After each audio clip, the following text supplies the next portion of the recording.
It looks like we have an official date for when level 100 is coming, as well as the release date for the Hive Mind characters. Also, we know when the Horsemen events are likely coming back, and a major quality of life bombshell just dropped yesterday. We're talking about all of these things and more in this edition of your Marvel Strike Force Weekly News Update. This week, I am joined by my brother, MrHartgrave, and if you're ready for MrHartgrave, let him know what to do.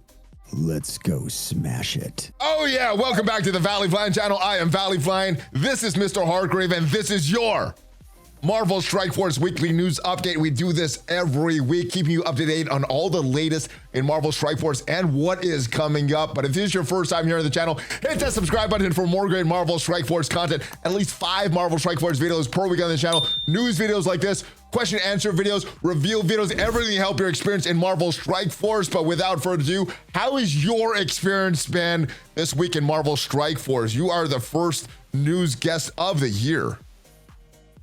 Yeah, I'm having a better time than the last time I was here. I'm figuring out this season of Cosmic Crucible a little better. When I'm stumbling through that, it's not as much fun. And I like the simplified event structure that we've been running. It seems like we get one solo event, a really easy completable web milestone, and then an alliance event every week. And we don't even have the alliance event really to deal with this week, I don't think. So that's kind of nice. Or next week. I don't think we have one next week either. So Stop doing them. I don't want to talk to other people. All right, well, we did get a nice Iso8 change. I mean, it's not going to stop you from talking to people, but we did get a nice quality of life change. This one related to Iso8. This went live, surprisingly, on January 3rd. Just came live yesterday with a blog post. We got no advance notice about this. We got no indication that they were working on this. How big of a surprise was this when you saw that, hey, we got a blog post coming out in less than an hour. This is a new quality of life change. And, oh, the quality of life change is live, by the way. Yeah, it was definitely sudden. However, it's something that we've talked about in envoy meetings as something that we've all kind of pressed for. This is really something that should have been there from day one. We were talking a bit offline about that. And I think if the system was designed for you to be able to easily switch, for you to switch your classes, then they should have made that easy to switch your classes. So I'm glad they finally did it. You're not going to get any kind of, praise video out of me on this, though. You will get one from me. I thought this would take a while to get, so I will give them praise. Because I remember we mentioned this after the Envoy Summit. This is like, oh, why don't you do this? Why don't you do this?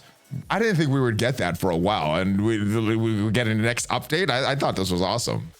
And the best thing, if we go in game right now, we'll see that we try to select a squad. It is live. Your profile picture is still set to Gambit, sir. What's that all about? Oh, it is. I'm still liking Gambit. Gambit is a great character now, especially after his rework. I think he's even better. He's a great character. So that's interesting. I still have my profile picture set to Cyclops, actually. Oh, interesting.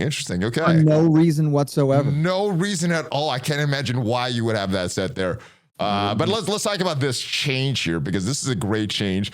As we can see, it is live right now. If I want to go with, it doesn't matter too much in Blitz, but in Cosmic Crucible, especially in room 1, I don't have to do that anymore. A lot of times I would have to go into this room like, oh, I got my team set. Like, oh shoot, I'm in room 1. They all have to be strikers. I would go back to the roster select screen, do that, then come and make a team again. And now I don't have to do that to get this. This saves so much time. This is something that you're right, they should have done for a while. I wasn't expecting this for at least a few more months, so I'm so happy that this arrived right now.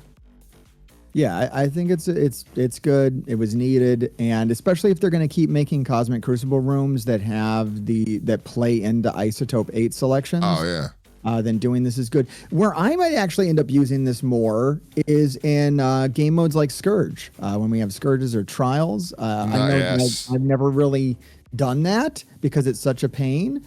But now, like, there's definitely bonuses. They've had bonuses where if you're a striker, you get this, or fortify or that.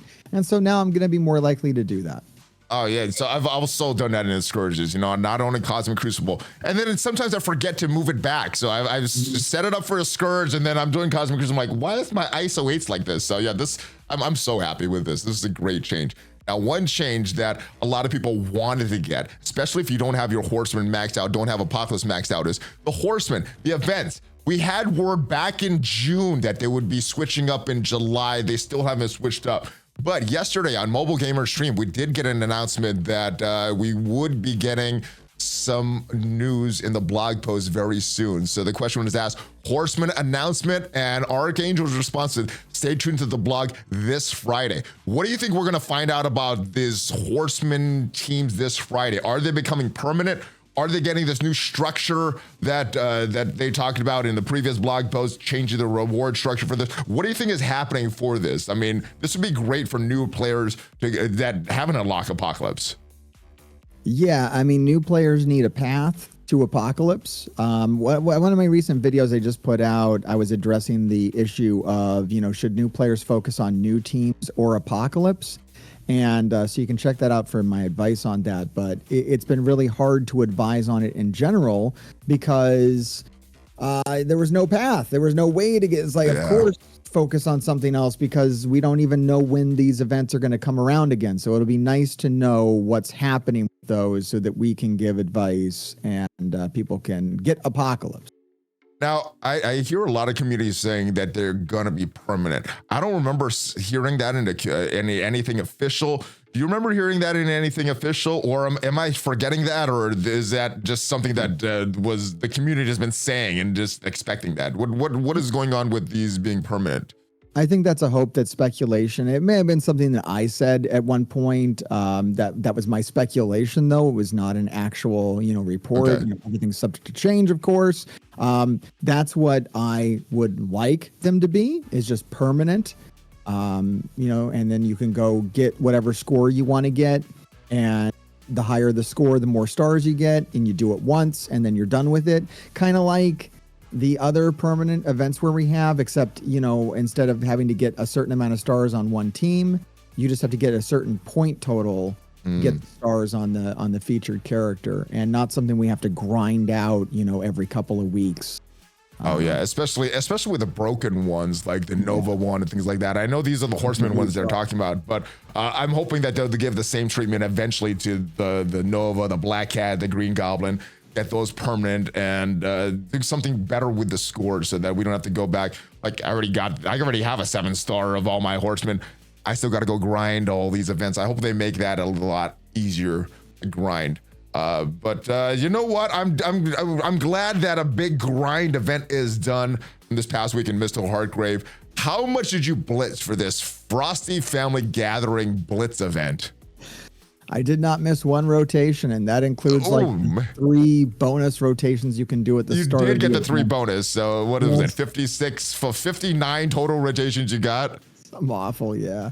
I think I did 58. I only got 2 on that first day, and I think I might have missed a few teams here because sometimes it doesn't always hit all the teams that you're trying to get. But I ended up spending some money. I went to milestone 19. I wasn't gonna spend money on this, and then I saw this. I'm like, this is so close. If I spend $24, I could get this stuff here. And for me, that 40 shards of Nightcrawler, the 1 Diamond Dawn Orb Fragment, and some of this gear 18 pieces is what was worth that. And I was hoping maybe if I grind, I could get into top 1,000, and I almost did. So close, but you were saying that these rewards, sort of the top 3%, actually better than the top 1,000. Why do you think these are better?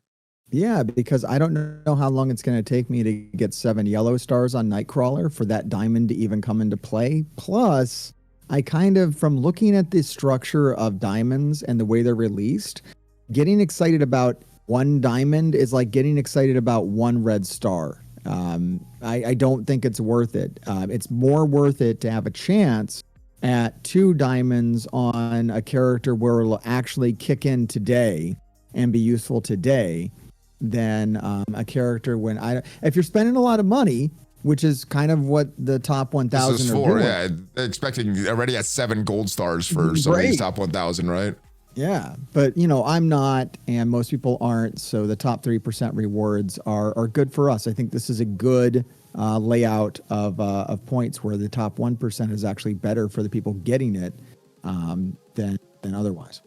Yeah, and I think within 4 months or so, you should get the gold stars to match this. I think that's what they said when they released the diamonds. I didn't even think of the gold thing. I was like, with this, the 6, I could easily get that to a 7 with 150 gold promo credits.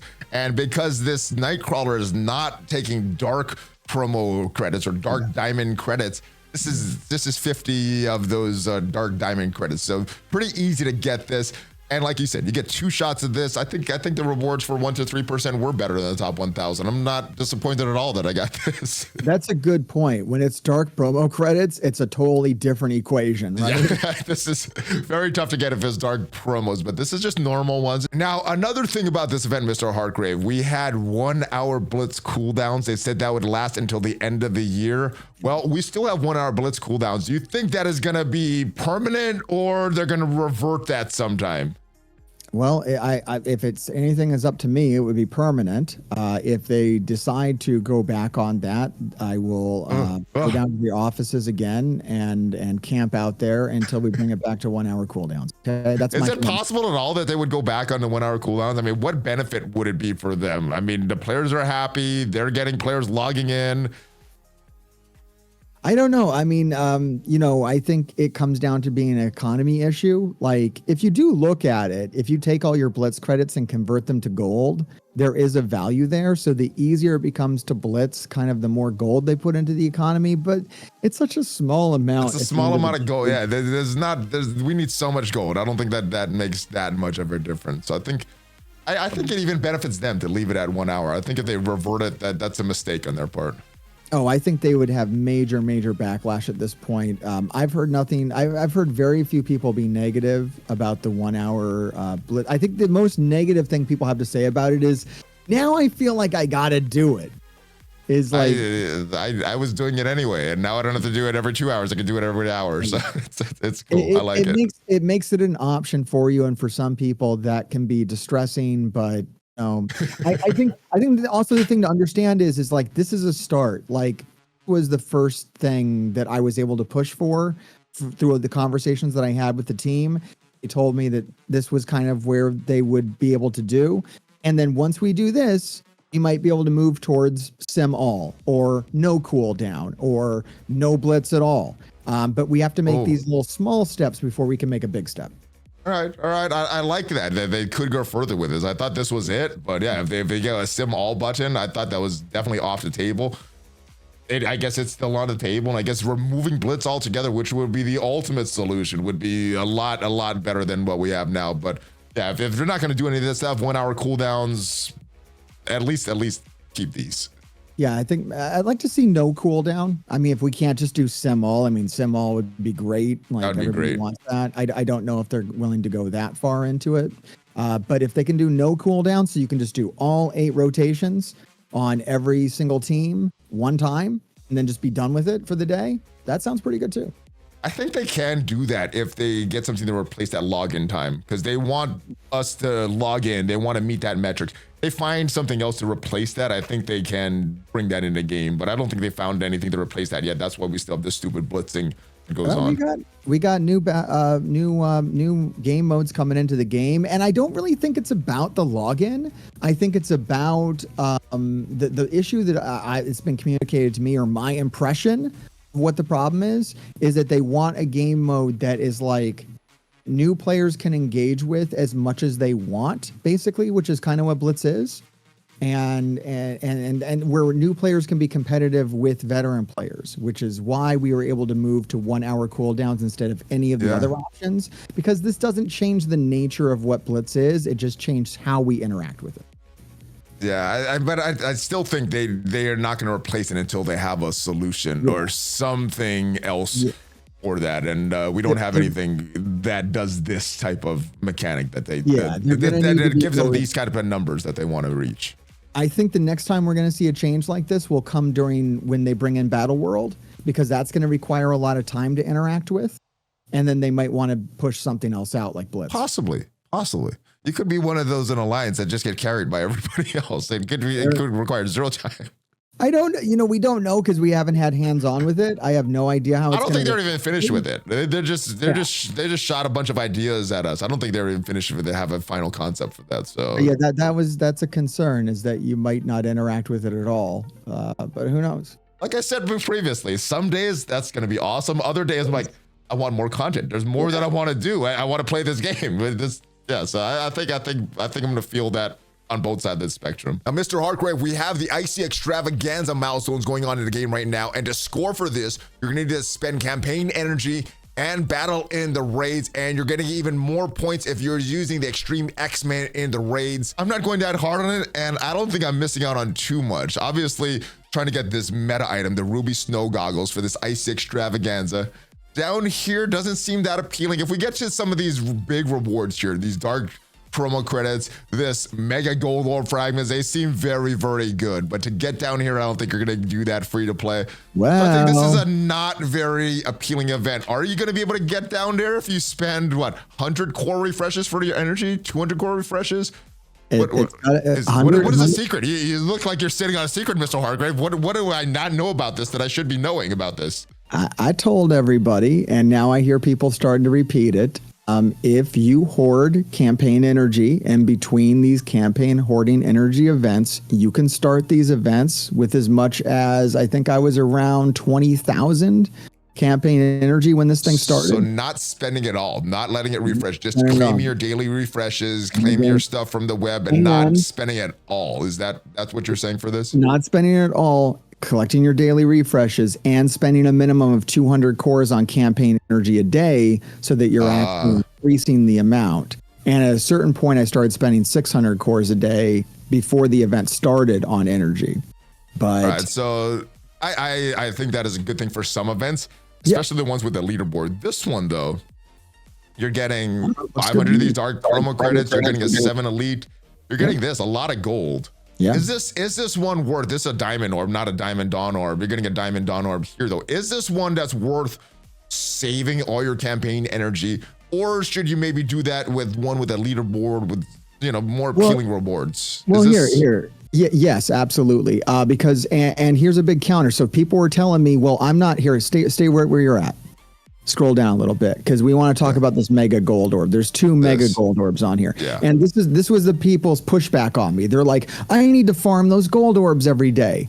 Well, no, you don't, because these 2 mega gold orbs are going to make up for any gold orbs I would have missed farming in that period. Good point on that, because that's pretty much what I'm farming every day as well. Now, are you gonna wait to see if a mega gold orb is in that for the next time we have an event like this, or does it? I guess my question is, does this mega gold orb need to be in these rewards to make up for that? Because this one, it seemed like it made up for that. I mean, yeah, if it's not in there in future events, are you still gonna be hoarding all your energy? And because it might not make it up all that extra gold if if they don't have these in the rewards. I mean, the gold is waiting for me. I lost very little energy because I was always spending the 200 cores anyways to pump up the energy where I wouldn't normally. And this is just a good example because that's there. However, I would give up any amount of gold orbs for those dark promo credits. That's a lot more tier 18 mutant gear than was in the last event that you paid like $25 for. Okay, you're convincing me. You're convincing me, MrHartgrave. Now, I do have a question about your campaign energy, though. Are you still buying your refreshes even when there's not an event going on in anticipation for the event? Are you still spending your cores for that? Yeah, that's what I was saying. So you let it count out and you spend 200 cores every day. Yeah. Gotcha. Okay. All right, I think I might do that for the next one. Obviously, it's a little too late for me on this one, but for the next one, especially if the rewards give a lot of diamond, dark promo credits or a lot of these mega gold orb fragments, I think I might start doing that. So yeah, I'm gonna try it for the next time. I think the thing is you're not gonna lose much by doing it. Like if you give it a shot and you try it, I think the only people, and this is an end game strategy, like new players, it's probably more valuable for you to farm shards on characters that you need.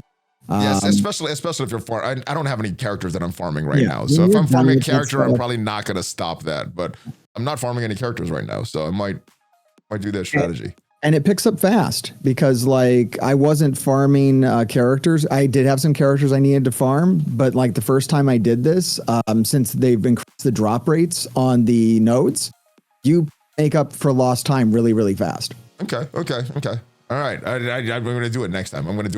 Good shot. All right. Let's talk about the newest character that is coming out later today, January 4th, Sunspot. initial release. Now, I was talking to you beforehand. I know you don't have Forge. What difference do you think Sunspot is going to make on this team? I know you tested out this team on the test server, in the raids, probably in other game modes. What difference does Sunspot make for this team? It's a huge difference. And the main thing that he does is on spawn, he's going to give everyone offense up. And that is huge. I'm always hitting Cyclops' ultimate with no offense up. I'm always hitting Gambit's ultimate with no offense up. Now I'll be hitting those with offense up. Gambit will be doing his passive with offense up. It's huge. He's the whole team basically. Without this guy, the team doesn't even function. So he's big. Is this a character worth getting? I guess we'll talk about different price points. Unlock at $24. Is this a character worth buying? I don't buy any of that stuff. No. All right. But it's like if you were gonna buy him, whatever. If you just get 1 star on him, he does everything he needs to do. On spawn, everybody gets offense. That's all you need. Boom. That's it. Yeah. Okay. Cool. You don't need him big. Let's talk about this team in general. This Xtreme X-Men team. Yeah. They're obviously very good in the raids. When the harder raids come, I think you need this full team for the mutant section.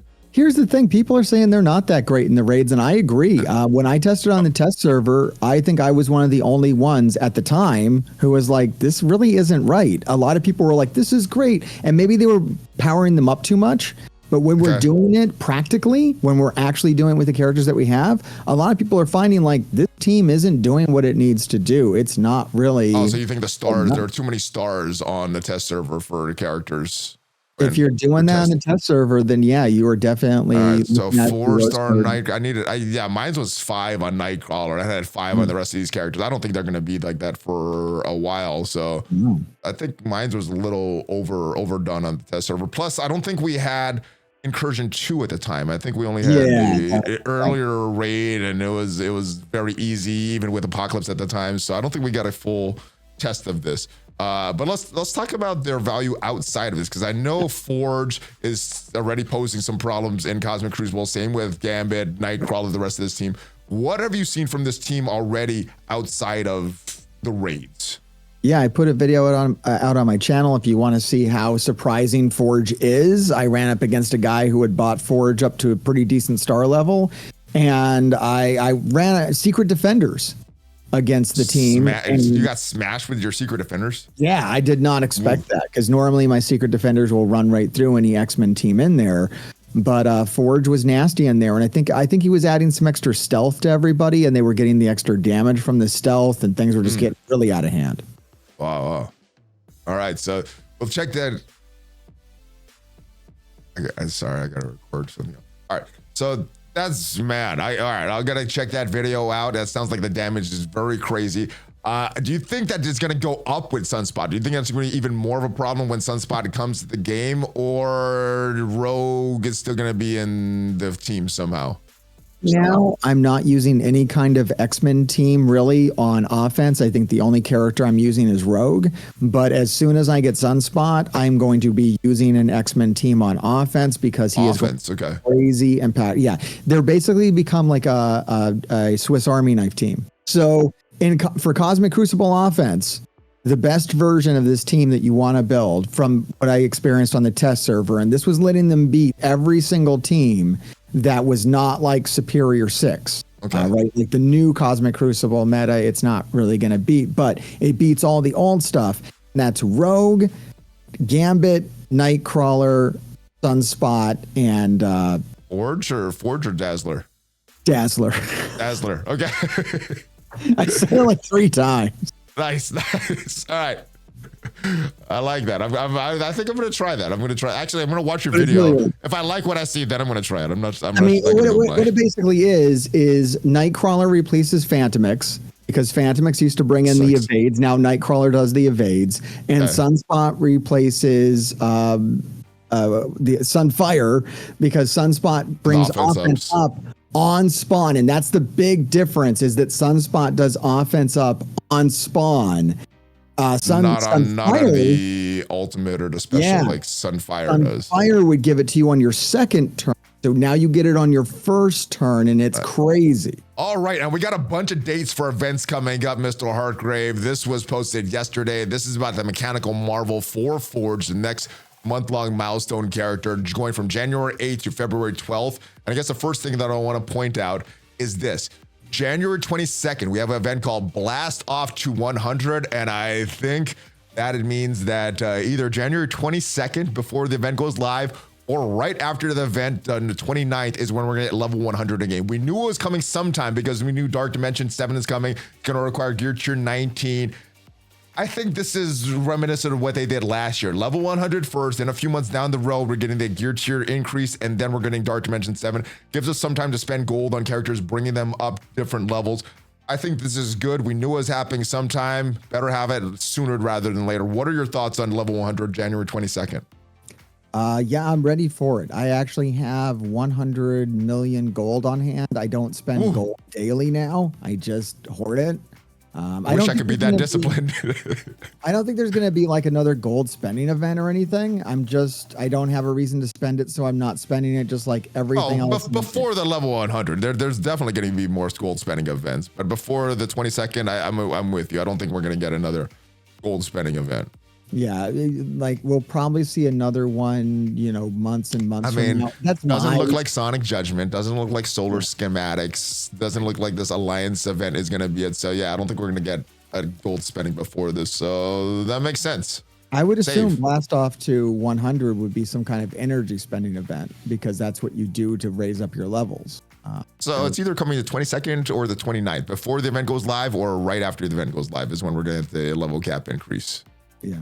Yeah, but yeah, I'm ready for it. I don't think there's that many characters in the game that need level 100. I've put out a few videos around that, and any characters that you would put a diamond on, I think, is worthy. Yeah, Kestrel, Kang, some of your dark promo credits, Apocalypse, things like that. Yeah. But yeah, I think we're looking at like 30 to 40 characters at most that you want to take to level 100. Everything else can just kind of hang out at 95 or whatever. Predictions on how much that's going to cost from 95 to 100. 10 million gold, 7 million gold. Yeah, another thing to keep in mind with that is that you get to spread this cost out because you're not going to go right to level 100. You're going to go to level 6. It's going to take you like weeks. Months. It does. That's right. I forgot about that. Yeah, it does take a few months to get there. And so there's no like which characters to take to level 100. Like it's going to be which characters do you want to slowly level to 100 over 6 months. That's true. But how much is it going to cost? How much 7 million now? Or more? How much does it cost to go from 90 to 95? All right, so right now to go from 90 to 95, it takes 4 million gold. It's behind you. You can't see the 4 million, but if we remove your camera, it says 4 million right there. So how much do you think it's going to take to go from 95 to 100? I guess I can be an optimist and stay like 6 million. Okay, so less than 7. Less than 7. Yeah, less than 7. All right, Valley Club, let me know your thoughts. 7 million to go from 95 to 100. Less, more? Let me know your thoughts in the comments as we move back to this chart because we have more information from this chart. January 15th is when Solar Schematics is going to happen. That is Sunspot on the cover. I guess that is going to be his release event. January 29th, Symbiote of the Space Waves. We have a Void Knight picture there. The Symbiote Silver Surfer. So it looks like that is when that character's release event is going to be. And the 5th of February, we have the picture for Venom, the Spider-Gwen symbiote version of that. That is, it looks like when she's going to have her release date. We also have on January 16th an Alliance event here. It says Allied Engines has a picture of Captain America World War II.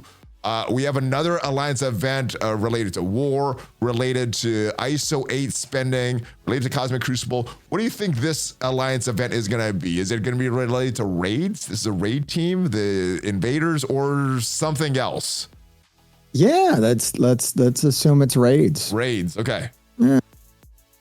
Cool. All right, we also got new farmable characters coming this week.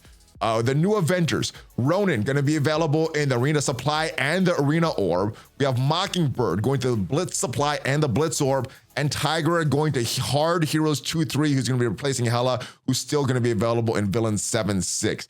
Does this change any of your store spending purchases for the cold hard cash store or the ultimate store, or you're just doing spending as normal in both of these stores? I am spending as normal because I am not farming new Avengers. I think they're a very lackluster team that does really very little. They unlock Green Goblin. They unlock Green Goblin. Kinda. I mean, you can just use Rebirth and it takes a little more time. So I don't know. I'm not happy with them at all. The only thing I'm buying in the cold hard cash store is either dark promo credits or tier 4s. I think those have the most value out of anything that's in there. And then in the Ultimate store, I'm just farming Sinister Six. Okay. They don't pop up for me that often. But yeah. Like I'm not really even that interested in putting stars on Pegasus. And definitely not interested in putting stars on new Avengers. And, you know, I imagine I'll farm Tigra when she hits a node when I'm spending campaign energy. Gotcha. All right. Well, I'm going to be spending my arena credits because I have nothing to spend them on. I'm going to be farming Ronin there. Mockingbird, I don't have anything to spend in the Blitz store, so I'm going to be farming her right away. And yeah, I guess I'm going to need to spend campaign energy. I'm farming all these characters when it comes to the game. This is a good reason, though, not that points out, like, don't waste your cold hard cash on shards. Don't and don't necessarily start instantly, you know, converting all of your ultimates.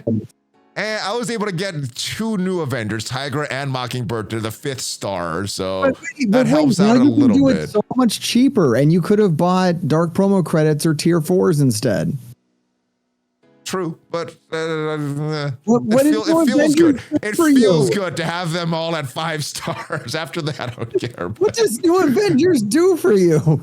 They beat the new Avengers on deep. I use them offensively to beat Mirror Match and new Avengers. That's what I use them for. That's it. I didn't even know they could do. I haven't even tried that. Okay. You go with your new Avengers against their new Avengers. If you're like a little bit above them, you just hit auto and it beats it.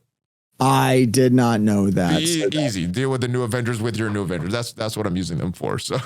All right. Having that 5th star makes it a little more reliable because I'm going against people in war that have 5 to 7 stars in their new Avengers. And I'm like, man, that's such a big new Avengers. So it helps. Every little bit helps. The problem is that I fight alliances that have like the biggest new Avengers you can have. So like I can never use that. But it's good. Yeah. So that'll help you build up your new Avengers to make that mirror match a little easier, slightly. I don't think I could ever do that. All right, so that's what Hartgrave's doing in the store. That's what I'm doing with the store now. I'm switching it to farm this kind of stuff, these uniques here that I would need all the time. But one thing that I really look forward to is who's going to be in these battle passes. And in the strike pass, we got some decent characters, the Sinister Six, the Superior Six. But this is the one that has a lot of Gear 18 pieces. And after Dark Dimension 6, I don't see a lot of value in this strike pass unless you really want those characters. Where I really see a lot of value is this battle pass here. You got a lot of dark promo credits. You got some Elite 7s that you could get trade in for diamond credits, or you could use them to open more and get more 7 red stars. But the character selection here, all farmable Bifrost characters. I was very disappointed in this because I wanted to get more dark promo credits. This is a huge value if you are buying that stuff. Is this something that you would have gotten if the characters were different, or it doesn't matter, you're not spending? I actually grabbed this one because of the dark promo credits. The dark promo credits, this is the cheapest you can get them for. Yes. So yeah. Unfortunately, this is kind of the reality of where I'm at in the game. Is that this battle pass is a bit of a given, and so I am upset that they've put a bunch of characters that I already have at 7 stars in there because that would have been a nice amount of value that I did not get this time. What do you think the final battle pass is? Because even way back in September at the Envoy Summit, they said they're still tweaking with this. They're trying to find the right balance of, you know, rewards for spenders and rewards for free-to-play characters. What is the right balance? Is this? I guess this is the next experiment, going with farmable characters. But what do you want to see from this battle pass and these strike passes to give the right balance for spenders and free-to-play players? I mean, the thing is, they can leave it just the way it is. Then over time, it will balance, because over time, we will not need as many dark promo credits, because I'm already catching up to the point where I don't really have anything to spend them on. I'm waiting for like Green Goblin and super-skrull to come in. Okay. But as soon as I have them done, I'll pretty much not need to buy this anymore, and it won't be important to me at all. So, and at that point, do you hope that they upgrade it to get more meaningful rewards for endgame players, or continue to go with this and this will be more for newer or mid-game players and not endgame anymore? That's where I think you just leave it alone and it'll work itself out, I guess, at this point. I don't think they ever should have put this many dark promo credits for sale at that price point, because it's very that's because of diamonds. That's because of diamonds. You know, it's but it's very predatory. It preyed on me, and I resent it. But here. Well, you got a lot of discipline with your gold and your campaign energy. Come on, have some more discipline on this. If you don't really want it, if you really want it, get it. But if you don't really want it, don't get it. It's about the level that I'm playing at. I want to continue playing at the level I'm playing at. So this is something that I kind of the cost to play at that level that you're playing at. That's what it seems like. Yeah. I don't like the game doing that to me. I've been playing at this level for free, and then they're like, you're going to have to pay $20 to stay. Because you've been playing for free for so long. You gotta pay for the server time that you've used under their servers. It definitely does feel that way. But hey, I got 7 red stars on Quicksilver now for reasons, so yay. Ooh. Well, I just got my 6. I'm a full star behind you on that. I got the Black Cat Awakened passive ability. Excellent. Just completed that last week, so I'm starting going into the ultimate. Are you using these? I know some people are just hoarding them in anticipation for Green Goblin coming here. Are you hoarding these? Are you buying anything? What are you doing with this stuff? Hoard them for Green Goblin. I mean, I agree that the Black Cat passive. A lot of people are saying Black Cat's useless now, but you're seeing there are 2 arena metas. Yeah. Used right now, and one of them, if you have Black Cat's passive, is like a breeze to walk through. Oh yeah, we'll talk about arena. I did want to discuss that with you because there's pretty much 2 teams that I see on defense, and I'm using one team to beat one, and I'm using a different team to beat the other. Yeah. But and one of them, the Black Cat passive, really helps, and I'm thinking hopefully the Black Cat ultimate will help. But yeah, I'm buying the Black Cat right now. I don't think Nova's that much worth it. It's only for war offense. Yeah. So it helps with basically a mirror match. Black Cat's awake abilities are only for arena offense. Green Goblins are only for Cosmic Crucible offense. So what game mode is the most important? But sometimes we have game modes like Scourges or Trials where war abilities are activated. True. And in those game modes, you're going to get some extra value out of having those abilities unlocked. So right now, if you weren't hoarding these, what would be the most appealing to you? Something for Black Cat, something for Nova, or let's say Green Goblin was in the store. Would it be something for Green Goblin? I do have a video giving the ranks of all 3 characters, and I stick by it because I made it with Green Goblin in mind. So the number one to get is Black Cat's passive, and I stand by that, even whatever her status is in the arena, because I feel at some point we're going to see a Scourge or a Trial where they are going to enable the arena benefits, and if they do that, then you're going to want Black Cat. I don't think they're going to do that with arena. I do feel that they're going to repeat that with war and Crucible, but yeah, I made a ranking video as well. That was my top 1, and then the Green Goblin Ultimate I think was my second, and things like that. But I think right. Let's move on. I want to know what you're doing with your dark Green Goblin's the best. I mean, like Green Goblin's the best one. Like he's the character who's not gonna age out. Hold on. Let's go back. All right. What do you have to say? Green Goblin's, of course, the best one because he's not going to age out. He is going to be Cosmic Crucible meta for a very, very long time. So I think it's worth it to hoard them because you're going to want those. And then you can buy 2 of them at once. When these start coming in, you can just if you have enough credits, then you can just buy multiple Green Goblin abilities at the same time. See, I feel a little different. I feel Black Cat's passive has an ability, has like a lifespan on it, so it's only going to be available. It's only going to give you meaning in arena for a couple more months. You get that later, you're going to have no value from it. Whereas Green Goblins, you'll still get a lot of value from it. And next thing I want to talk to you about, what are you doing with these dark diamond credits when we get a bunch of them? They are going to be in the Cosmic Crucible rewards for this season. There's only a few characters that could take them. I have none of the characters that could take these dark diamond credits already at 7 stars. Are you going to upgrade any? When, if so, what are your top choices for these Dark Diamond credit characters? Apocalypse and super-skrull. Well, they don't take them either yet right now. The only way you could have gotten from Apocalypse was that event, and super-skrull doesn't even have red stars on them. So which one would you use it on outside of those, or someone that is available with these Dark Diamond credits? Apocalypse and super-skrull. There's no cap on these. I'm going to hoard them. You're going to hoard it until they become available. Apocalypse and super-skrull are the best characters that you can put dark promo credits on. So those are the ones that you want to put them on. All right. But you can't put them on yet. You can't put them on yet. You can't put any of them on. Whatever. So just hoard it until you're just going to hoard them until they become available. This is the most premium currency in the entire game. I would not waste this on anything sub-premium. So it's going to be super-skrull and Apocalypse. Okay. Not any current ones. I think I agree with that. I think I agree with that. Apocalypse is too valuable right now. Too valuable. And that leads us to our next topic. We talked about the arena meta.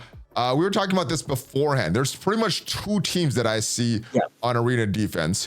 This is one of them right here with Apocalypse, Skrull, and then Secret Defenders. The other one is Apocalypse, Skrull, Green Goblin, Hardlight, and Robbie. Those are the two that I see right now. Are you seeing any other teams on defense other than these two teams? I've seen Quicksilver, but he's not good. I don't see that a lot on defense. I've seen people use it on offense, but I haven't seen him on defense. Yeah, I think Robbie is better than Quicksilver. I've seen people try to put him in there, but he doesn't really help. All right, so I've used a similar team to this. You told me that Robbie works better than Quicksilver. I was using the Quicksilver version against the Green Goblin defense. That one worked pretty good. I'd say the win rate on that is not 100%, maybe about an 80% win rate. Some stuff still could go wrong with that. And then for the other team, this one without Green Goblin on there, this team smashes through that pretty You know what also might help? Especially with the passive for Black Cat done, because their Black Cat is going to die right away. I also noticed that you might want to drop Raider on super-skrull. I found that is a much better class for him in the arena. Oh, I have them both done. I wonder why. Yeah, I might have switched. I might have switched it for a Cosmic Crucible. Yeah. Yeah. So Raider definitely that helps. Yeah. Okay. All right. So that's it. So are you seeing anything different than what I'm using or seeing on defense? No, that's pretty much my experience as well. Those are the two teams, and yeah, that's what I'm using on offense, and that's why the Black Cat passive is still like in play, is because she's still there. She's still in the arena. Just for some of the matchups. And you know, we're at like the top end of the game. So if we're talking about like mid game and stuff, the Black Cat's going to have a longer shelf life in the arena. Of course, mid game players probably aren't even earning the credits. So that's like a whole other thing. All right, MrHartgrave, that is it. Kind of a light news week, but there's a lot coming up, a lot to look forward to. Any other things you have coming up on your channel? Yeah, we are doing a new series on my channel. So if you haven't dropped in a while, definitely check it out. What is this series about? I have no idea what you're doing a new series on. Yeah, I am answering questions. I haven't really answered a lot of questions in 3 years, but I'm answering questions. Nice. I've finally just gotten to the point where I don't have, like, I got to be honest. I don't really care anymore. I don't have an agenda. So at this point, I'm just like, ask me questions and I'll answer them for you. Just be helpful. Exactly. I like that. That's what I've tried to be for all these years. Hopefully it's helped. And if it did, leave this video a like, because it is free for you. It tremendously helps the channel. And make sure you check out MrHartgrave's videos down below. And if you want to see what are the best teams to invest in right now going into 2024, make sure you check out the video up there. I will see you guys next time. Are you ready for a fist bump, MrHartgrave? Always. All right, first fist bump of 2024. Hulk fist bump, ValleyFlyin, MrHartgrave out. Have a great rest of your day, guys.